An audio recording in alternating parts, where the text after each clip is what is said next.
My name's Geoffrey Johnson. I first wanted to go to sea probably when I was about 8 years old, when my parents dressed me in a sailor's suit.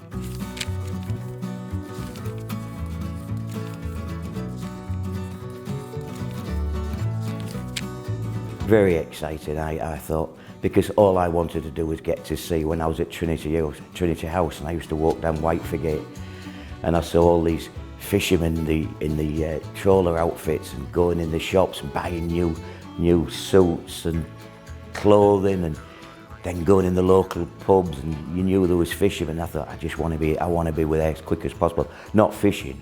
I wouldn't be able to pick a wriggling fish up, so I would much rather go deep sea, and that's how it happened.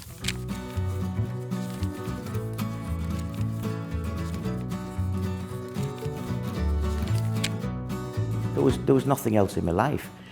At 16, I managed to get myself an apprenticeship, and I just went back into the school, and I basically said, well, right, that's me off, I'm off. They said, well, you haven't finished your scholarship yet. I said, well, I've got a job, I'm going to sea.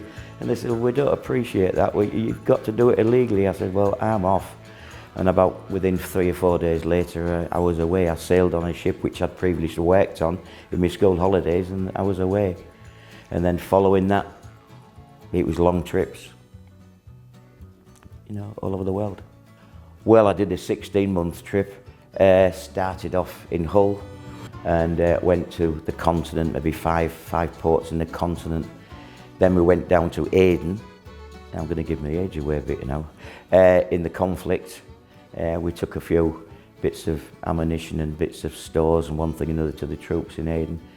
And then after that, we went on to India. From India, we did 3-4 ports in India, loaded a cargo for Japan. So I spent my Christmas and my birthday in Japan. And then onwards from Japan, we went to British Columbia, Vancouver, down to the Panama Canal and back home again. And that was 7 months, was that one.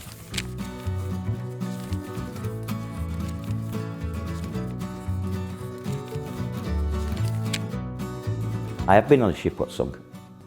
Yes, a couple of times. And I've also left the ship, and a couple of years later it sunk with all hands. So yeah, there's things there. Yeah, the one what I was sunk, fortunately enough, it was in the River Thames. That's quite a story as well. It was actually tied up alongside in the river, and I got a call at about 6 in the morning that she was settling on the bottom, and when I got up to see everything was all right, the boss, the captain, he turned around and says, you better get everybody up because we're having to get off her. And the fire brigade come along and managed to get pumps to us, and I called one greaser, a fireman, engine room personnel. I called him, I said, we're sinking, quick. So he went, he says, right on, he gets his clothes on and he goes to the boat deck expecting to jump in the lifeboat, and he says, I forgot my camera. So he went back in his cabin, and the ship's settling on the bottom, water's above the engine room, combing, and he says, I've been on deck. He says, you're lying to me. He says, don't do that in the morning. I said, just go and have a good look. And then he went back in his cabin to get his leather jacket as well, because he didn't want to lose that. So that's what happens when a ship's sinking. Anything. The scary moments on a ship is when you're on fire. That is the hard one. Even with all the firefighting courses we do and things like that, there's nothing when you can do in the middle of the ocean. You can't call for the fire brigade to it, so it's left up to us trained people. I mean, I was a fire leader. One of my jobs, we was all multi-skilled, and I had to go to various fire stations and do courses just about every year and things like that. So they're the dangerous ones, the really nasty ones. I think if a ship's sinking, I think it's, you fend for yourself, don't you? You use your own instinct, you use your own training, you use everything, what's been drummed into you. Yeah, I think one occasion when I caught fire was carrying a cargo of whiskey. And one of the hatches caught fire, and it was a wooden hatch, and it was all charring, and the wood was burning. Wood had fallen off through the hatches, and we'd landed on the cardboard box of the whiskey. So that was a bit of a nasty one.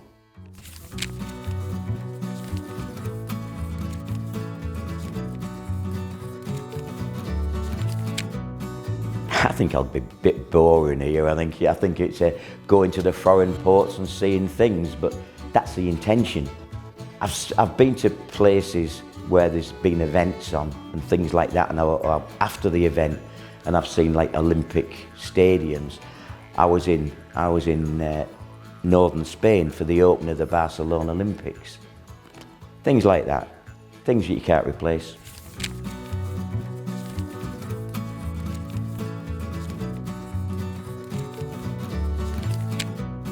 I'd need about another 5 or 6 hours, I'll tell you. I think one of the most crazy stories, which is true, we was in dense fog in the English Channel, not far off the Scilly Isles. And in them circumstances, the lookout, I was on lookout, you was transferred to the bow of the ship so you could get that extra space, and not only that, your hearing's better. So you can hear any foghorns in the background, and foghorns are going off every minute or so. But it's pretty boring, and your eyes are getting affected by the dampness and things like that. But I was looking over the side and listening out and trying to be as efficient as I could. And I saw this floating mine with the horns on, floating towards us. And it was right ahead. Well, the signal for right ahead with three rings on the bell, so I rung 3 bells. It was before they issued us with walkie-talkies. And the officer of the watch is supposed to ring 3 bells back or whatever to let me know he's accepted it. But he hadn't. So I rings it again. We was going really dead slow, was hardly making way through water because you couldn't see nothing. And I saw it and it was coming towards it. In the end, I shot off. And I run to shout on the bridge, there's a floating mine floating past. And it's a good job they want a breathalyzer in them days, because they accused me of being drunk, a floating mine. And it literally was a floating mine with barnacles on it and everything. And wow, I mean, and that was obviously in the late 60s when there was minefields still around in them days. And I once went across the Pacific and the horizon was just full of whales, It was beautiful to see.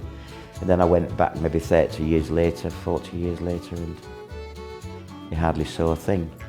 I got jail in Brazil, totally innocent. I just got married, so I volunteered to go night watchman, so I didn't go up the road and I wasn't getting drunk, and I was saving all my money for going home.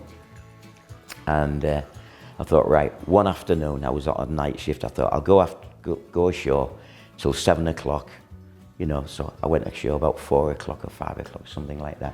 It's just a bit of, maybe just get a little few souvenirs, you know, for the house when I got home to my newlywed wife. And I saw 2 of the stewards in the gutter. They'd either been beaten up or they was just stone drunk, one or the other. So I said, come on lads, come on. And I managed to get them, and I trying to do my best with them to get them to the little boat what took us across the harbour to the ship. And so I'm managing them, and anyway, this little small minivan, green minivan pulled up. He went, I said, yeah, problem, but everything okay? He said, oh no, you come. So we all jumped in the van. Took us to jail. I got pulled into jail, stone sober. Everybody was drunk then. The cell was just a massive big room in a dungeon, in a big like castle. And there was no toilets, just a little stream running around it. And there was men, women, there was every sort of culture of person in there. There was murderers, there was everything all in there. I can't think how many there must have been, and there must have been 7,500 people stuck in it. And I'm in there stone cold sober. So that was another experience.